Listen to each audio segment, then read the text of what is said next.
Nous avons vu dans le mouvement prophétique de la main de Moïse qui est parti depuis le sein de Moïse que Dieu avait promis qu'il sera dans la chair humaine lui-même pour sauver son peuple. Cela confirme maintenant, cela est confirmé maintenant par Ésaïe 35 qui dit ceci. Parce que tout ce que nous trouvons dans la pensée, tout ce que nous allons trouver dans la pensée de Dieu, sous forme de schéma, se retrouve sous forme écrite dans sa Bible. Voici ce qu'il dit Ésaïe 35. Je m'excuse, il n'y a pas vraiment de lumière ici. Ésaïe 35, 4 dit ceci. Dites à ceux qui ont le cœur troublé, prenez courage, ne craignez point. Voici votre Dieu, la vengeance viendra, la rétribution de Dieu. Il viendra lui-même et vous sauvera. C'est ce que nous avons trouvé dans le chemin. Alors, Ésaïe maintenant donne des précisions, il donne les signes pour reconnaître Dieu qui est dans la chair humaine. Alors s'ouvriront les yeux des aveugles, s'ouvriront les oreilles des sourds. Alors le boiteux sautera comme un cerf, et la langue du muet éclatera de joie, ainsi de suite. C'est-à-dire que quand vous verrez un homme au travers duquel Dieu va ouvrir les yeux des aveugles, fera entendre les sourds, ainsi de suite, cet homme-là, ce sera Dieu lui-même. Nous avons vu ici que Dieu avait caché dans le mouvement de la main de Moïse, depuis le sein de Moïse, la promesse de Dieu qui sera dans la chair humaine pour porter la lèpre, c'est-à-dire le péché qui donne l'amour à son peuple. Pourquoi? Pour mourir à la place de son peuple comme un sacrifice d'expiation. Maintenant, Dieu a dit à Moïse de ramener maintenant la main qui portait la lèpre vers son sein. Voici le mouvement de la main de Moïse au sens retour. Flèche de mouvement.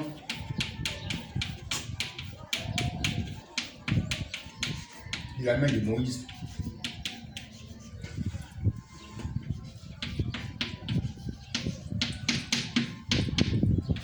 Au sens retour.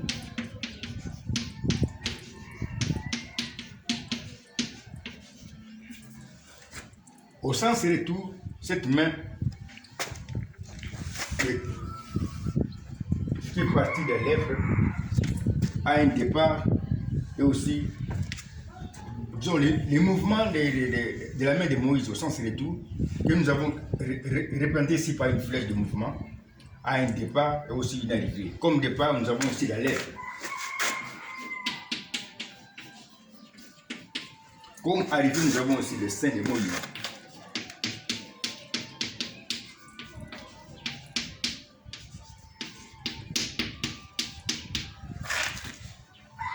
Ici, c'est le mouvement de la flèche de mouvement.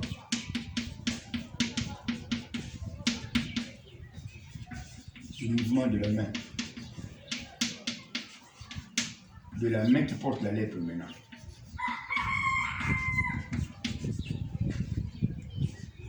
Qui porte la lèpre.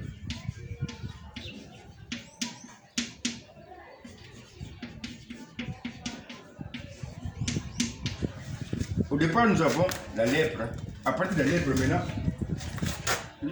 à partir de la lèpre, nous avons la flèche de mouvement qui amène la course, qui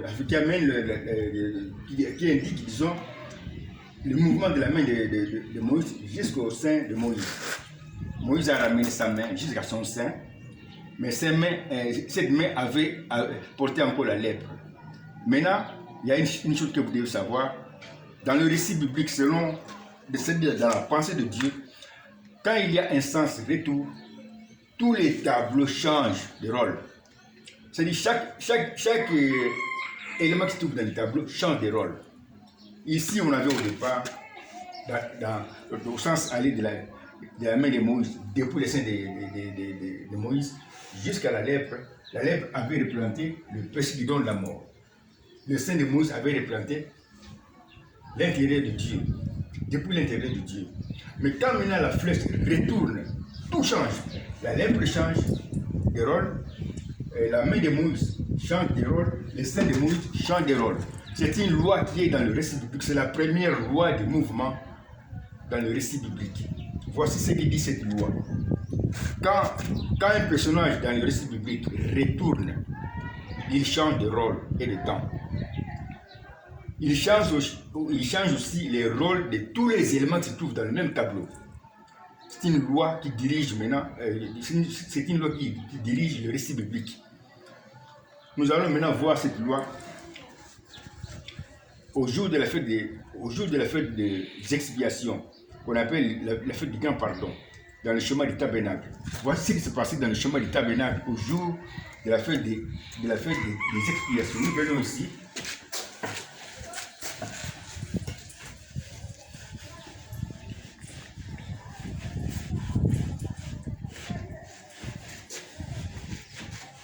Veuillez bien me suivre parce que c'est Dieu qui m'a enseigné ceci, pour m'aider à comprendre ce qu'il y a dans le mouvement prophétique.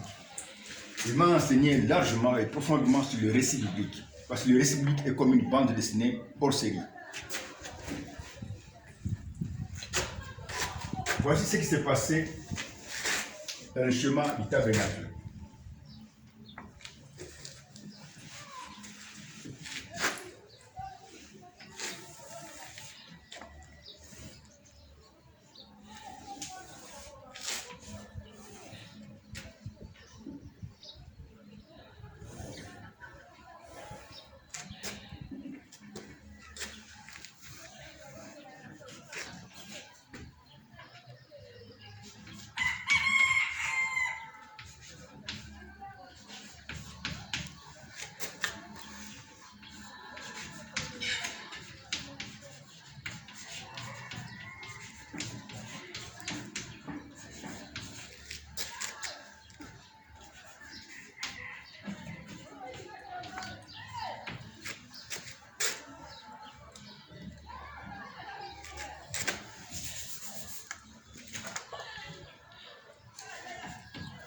Pardon, je veux bien écrire quelque chose ici.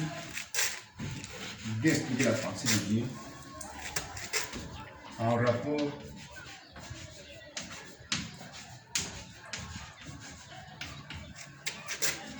avec la première venue du Messie.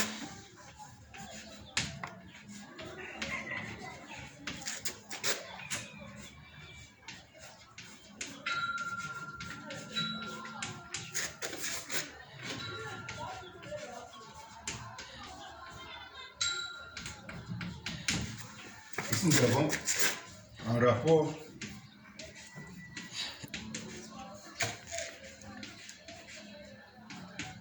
avec la deuxième venue du Messie.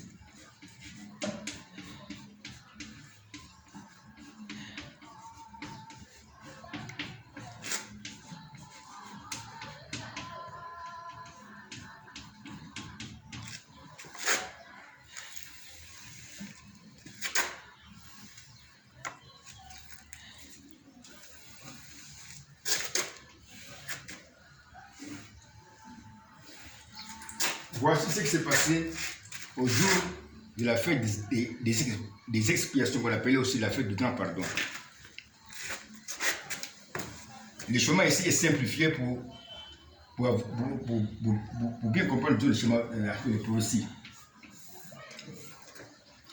Ici, on avait ici le bassin d'eau.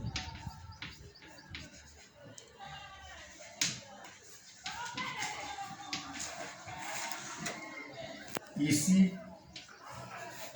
on avait l'autel de sang. L'autel de sang. Ou l'autel de sacrifice, c'est la même chose.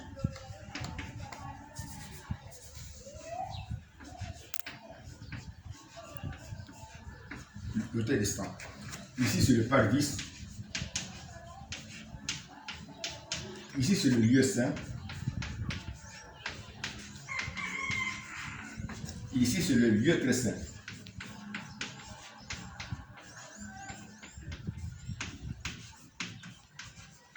Dans le lieu très saint se trouvait l'ange Seigneur.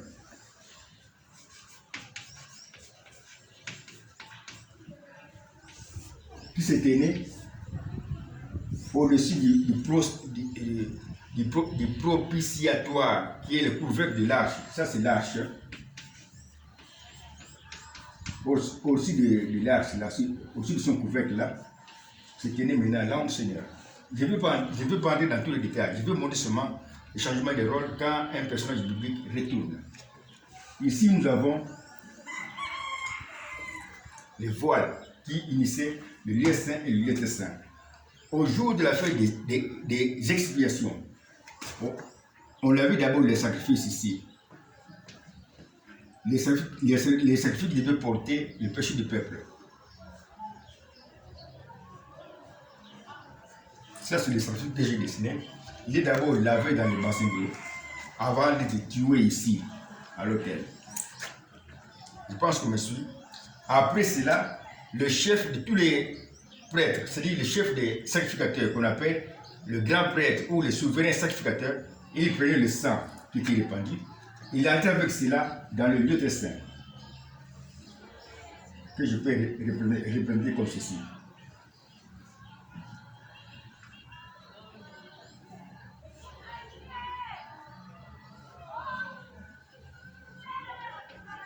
Il entrait avec le sang qui était répandu par le sacrifice. Nous avons aussi le dessin du souverain sacrificateur qui traverse maintenant le voile. Il entrait avec le sang. Le sang était mis dans le pot. Il entrait avec le sang dans le lieu très saint. C'était une prophétie qu'on va étudier profondément plus tard, mais qui annonçait ceci. Le Messie à sa première venue sera un sacrifice qui sera lavé dans le bassin d'eau, c'est-à-dire lavé ou baptisé dans les eaux du Jourdain, avant d'être tué à l'autel de la croix où il va répandre le sang.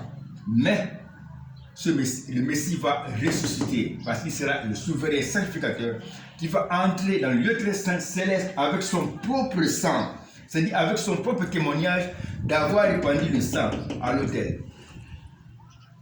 Je prends ceci, ça je donne ça, disons, en gros. Ce chemin ici montre la prophétie, annoncer déjà ce qui va se passer avec Christ. Ceci est en rapport avec la première venue du Messie. Le Messie, à sa première venue, sera un sacrifice qui sera lavé ou baptisé dans les eaux du Jourdain avant d'être tué, avant d'être mort à l'autel des sacrifices, à l'autel de la croix où il va répandre le sang. Mais il va mourir, il va ressusciter comme souverain sacrificateur pour entrer dans le lieu très saint céleste avec son propre sang, c'est-à-dire avec son propre témoignage d'avoir répandu le sang à l'autel de la croix. Ça, c'était pour la première, en rapport avec la première venue du Messie. Maintenant, en rapport avec la seconde venue du Messie, nous avons ceci. Nous avons ici le bassin d'eau. Ici, nous avons l'autel. Ici, nous avons, maintenant, suivez-moi de très près. C'est-à-dire, quand le souverain sacrificateur a entré dans le lieu très saint, il était dans le rôle de l'homme Jésus, que j'écris comme ceci. Homme Jésus. Il était dans le rôle du Messie, le Seigneur. Il a entré avec ce rôle qui sera baptisé dans les eaux du Jourdain, qui va mourir à l'autel de la croix et qui va ressusciter et qui va entrer dans le lieu très saint céleste. Mais quand maintenant, il retourne, maintenant, suivez-moi de très près pour ce retour.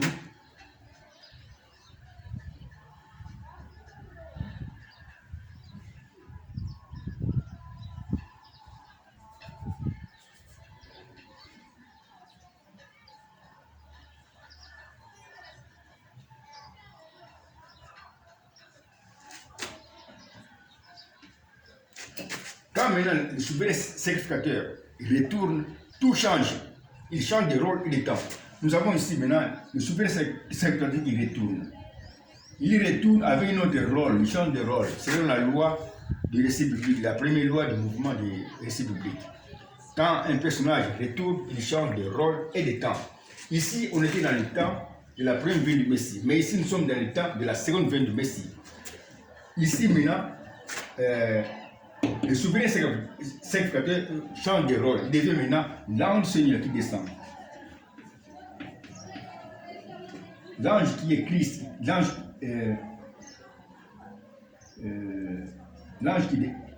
qui descend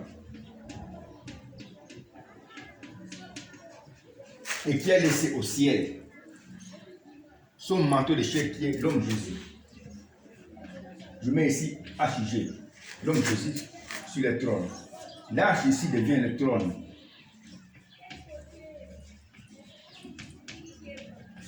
On va entrer dans les détails plus tard quand on va parler de la seconde venue, mais ce n'est pas le moment. Quand maintenant le souverain sacrifié retourne, il change de rôle et de temps, selon la première loi du mouvement des personnages bibliques. Le souverain sacrificateur est maintenant dans le rôle de l'ange qui est Christ, qui descend.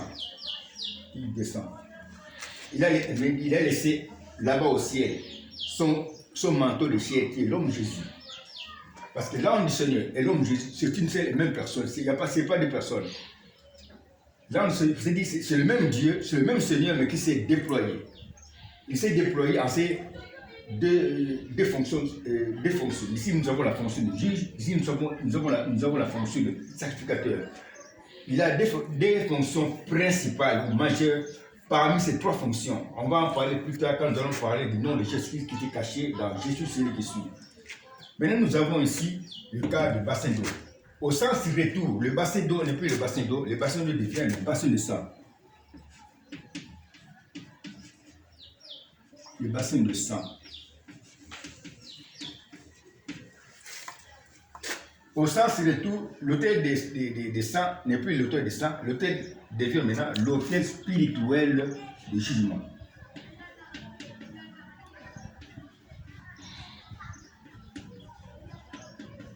Le jugement.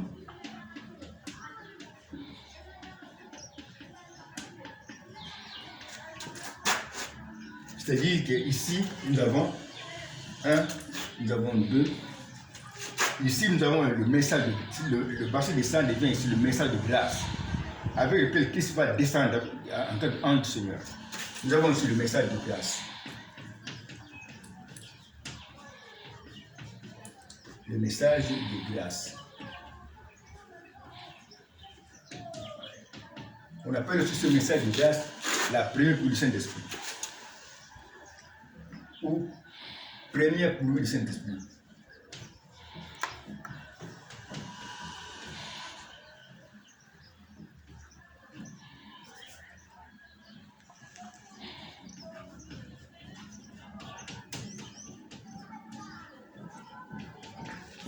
Ici maintenant, nous avons le message du jugement.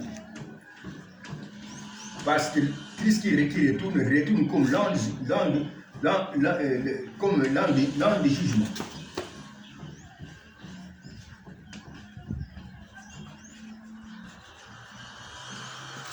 Christ retourne à sa seconde venue comme l'ange du jugement. Et puisque l'ange du jugement, il est le juge suprême qui dévoile tous les mystères qui étaient cachés.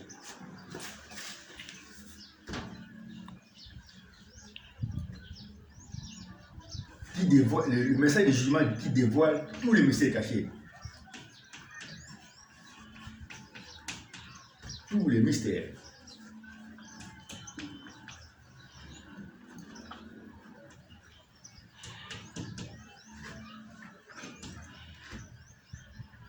On appelle ceci aussi la dernière brouille du Saint-Esprit.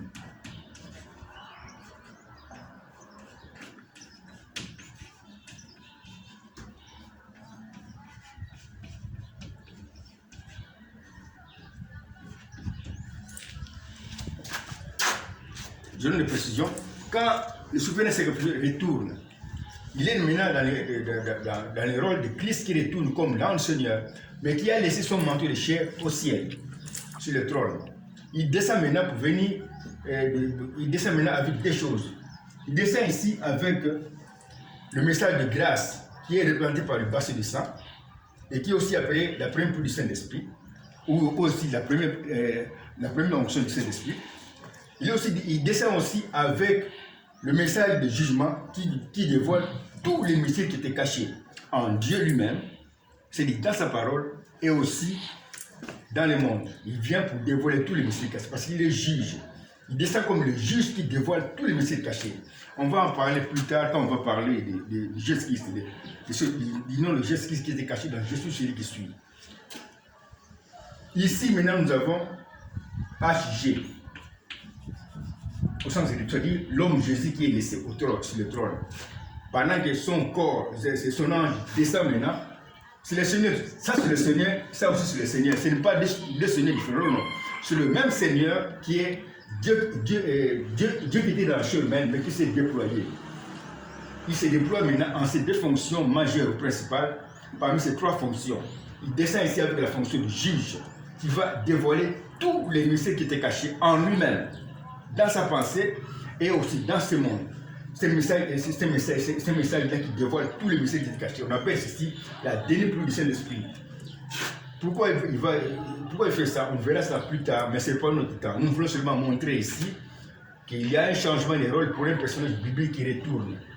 Ici, quand le souverain sacrificateur entrait dans l'être saint, il était dans le rôle de Jésus qui était baptisé ou lavé là, comme un sacrifice dans les zones du Jourdain, avant de mourir à l'autel de croix. Mais il va ressusciter, après ça il va entrer dans l'être saint céleste avec son propre sang, c'est-à-dire avec son propre témoignage d'avoir répandu le sang à l'autel de la croix. En rapport avec la seconde venue du Messie, nous avons ceci, quand le souverain sacrificateur retourne, il est maintenant dans le rôle de l'ange Seigneur qui descend comme l'ange de jugement, qui a laissé son manteau de chair, l'homme Jésus, là-bas au ciel.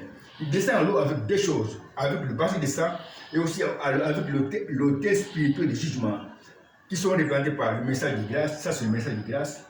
Ici, c'est le message de jugement qui dévoile tous les mystères cachés. Ici, on appelle ça la première poule du Saint-Esprit, bien la première onction du Saint-Esprit. Ici, on appelle ça la dernière poule du Saint-Esprit, ou bien dans le récit biblique. On va en parler. C'est en rapport même avec ce que Dieu a montré. Merci Seigneur Jésus pour ce que tu nous as donné.